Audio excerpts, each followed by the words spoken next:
Sherbs, blurbs, yeah! Today's lesson, prisons! What is a prison? For the record, a prison is different from a jail. Jails can hold people who are awaiting trial. They are also for people who are serving a sentence of 1 year or less. A prison is for people who are serving a sentence that is longer than 1 year. History! Up until the American Revolution, they were mainly used to hold people awaiting trial. They were also for debtors and even witnesses. Prisoners were charged fees such as locking or unlocking cells, food, heat, and clothing. There was so much crowding that eventually they built better prisons with larger cells and conditions improved. What types of prisons are there? Today, you will learn about the following: state, federal, and juvenile prisons. State prisons! Well, there are many problems with the prison conditions. At Ken Valley State Prison in California, the water is known to contain arsenic. The level is roughly twice the size permitted by the EPA. This dangerous chemical may cause skin damage or circulatory problems along with cancer. Other prisons in California are suffering from overcrowding.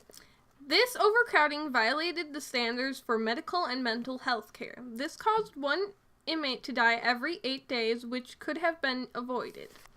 In another prison, someone noted that there was water on the floor 24/7 and the bed sheets and towels they were given were dirty and haven't been washed since you got there. Federal prisons! There's not much of a difference between state and federal prisons.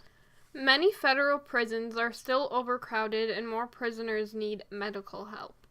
Some prisoners have not been to the doctor or dentist in months or even years.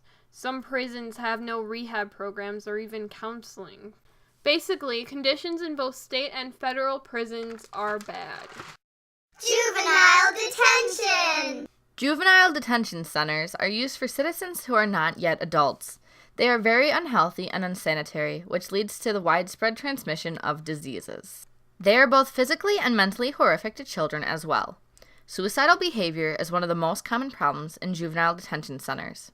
Inmates harming others is also seen with injuries to 6,900 staff and 24,200 other inmates seen in 1992 to 1993. Also, crowding is common here, like every other prison. 435,800 juvies in the years 1992 to 1993 were held in short-term isolation, whereas 84,000 inmates spent more than 24 hours isolated. Overall, with children getting severely punished in juvenile detention centers, this can lead to that child being badly influenced, and in some cases, the child may grow up into an hostile adult, which would not be good for society. Prisoners' reactions! The common problem that some are left with after spending time in prison is obtaining post-traumatic stress disorder. These symptoms can lead to criminal behaviors, ironically. Emotional numbness also causes these behaviors. Many who experience this disorder are given improper treatment and may also suffer from post-incarceration syndrome. Some state that prisons may be somewhat nice if they are not overpopulated, making them content and act as a better place to live than their previous living conditions. Prisons were used for detention in Jerusalem in Old Testament times. The United States has the highest reported incarceration rate in the world. Taxpayers pay $23,000 a year to house and feed each prisoner.